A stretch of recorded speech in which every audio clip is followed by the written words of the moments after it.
Well, hello and welcome to the WAFFLE-FREE storytelling podcast. I'm so glad you could join me today. It's Tina Konstant here, and as always, you're going to get the waffle in the show notes, or drop around to www.tinakonstant.com where you can join in all the chat. But right now, we're leaping right into today's story, which is all about how to make a tree.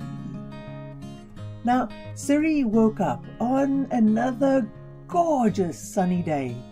She had an idea in her head. It wasn't a big one, but it did make her smile. So she got dressed, she hummed a little tune, and she ran downstairs where she was met by her grandfather, who was sitting where he always sat, a coffee in one hand, a book in another, looking out the kitchen door into the garden, down the village lane to the road that led to the whole wide world. The old man grinned the moment Siri sat down. "So, my bean," he said, "what's your plan?" Siri shrugged. "I had an idea this morning." But before she could say any more, her mother steamed into the kitchen with a catalogue of things for Siri to do. It was a whirlwind, I tell you, a wild, demanding, hurried, pushing, loud whirlwind. In a moment, Siri was caught up in it, and before she knew it, the day had begun, and the idea that she had had slipped from her mind and vanished. The next morning, Siri woke up, and there, like a little spark, was that idea. She leapt up and she ran downstairs. Again, her grandfather was sitting where he always sat. He grinned and handed Siri a hot mug of morning coffee and said, "So, my little sprout, what's your plan?" Siri was just about to answer when a neighbor blew into the house, grabbed Siri by the elbow and dragged her outside. Before Siri knew it, her day was taken up by the neighbor's needs, and her idea had evaporated. That night Siri went to bed exhausted. Too tired to think or imagine, she lay still and stared at the ceiling with tears in her eyes, an ache in her heart, and an empty feeling in her belly that she had no idea how to fill. Tired as she was, no matter how much she turned and tossed and buried her head under the pillow, she couldn't sleep. So with the moon still high in the night sky, she got up and tiptoed downstairs. And there, where he always sat, was her grandfather. He had a coffee mug in one hand and a good book in the other. The kitchen door was open, and from where Siri sat, she could see the moon beam down onto the garden path that led to the village lane, that led to the road, that led to the whole wide world. "So, my little sapling," her grandfather said, "what's your plan?" In the still and quiet of the early hours, Siri closed her eyes, went deep inside, and breathed. "I have an idea," she said quietly so as not to wake anyone else in the house.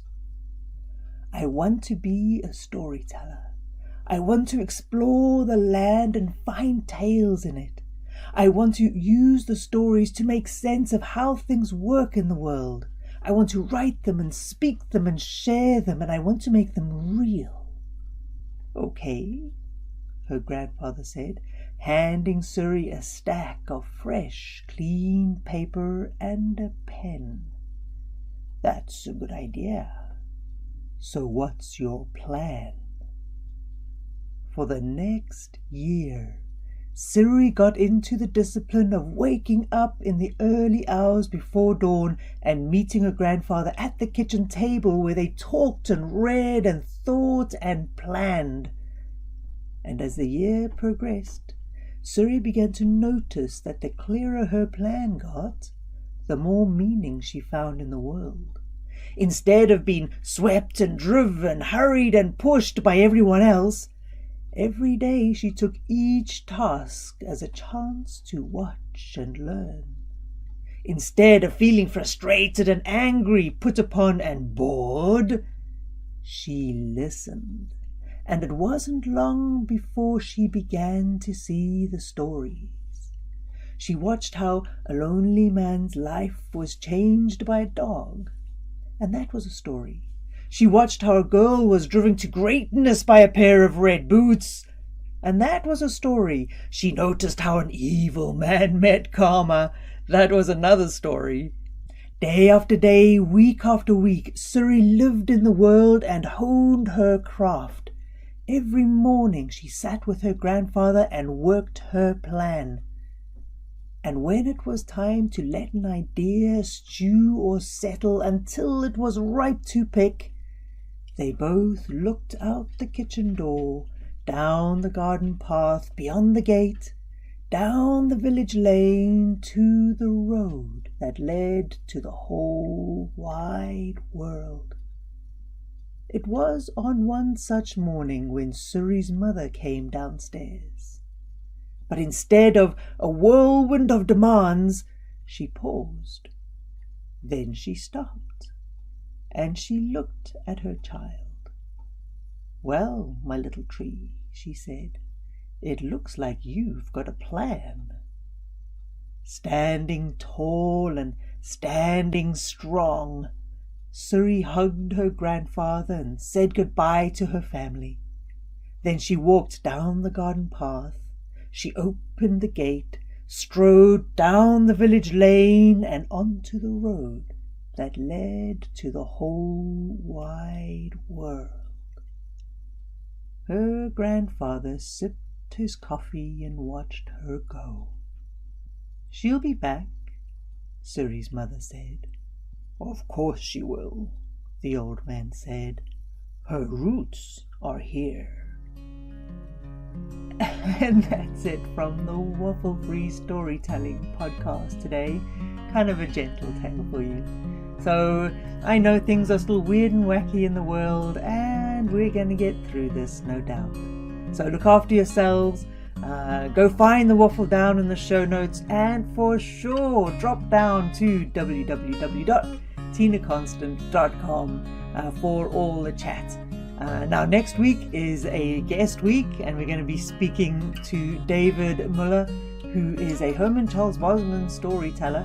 And if you were born and raised in Southern Africa, you'll probably know who that is.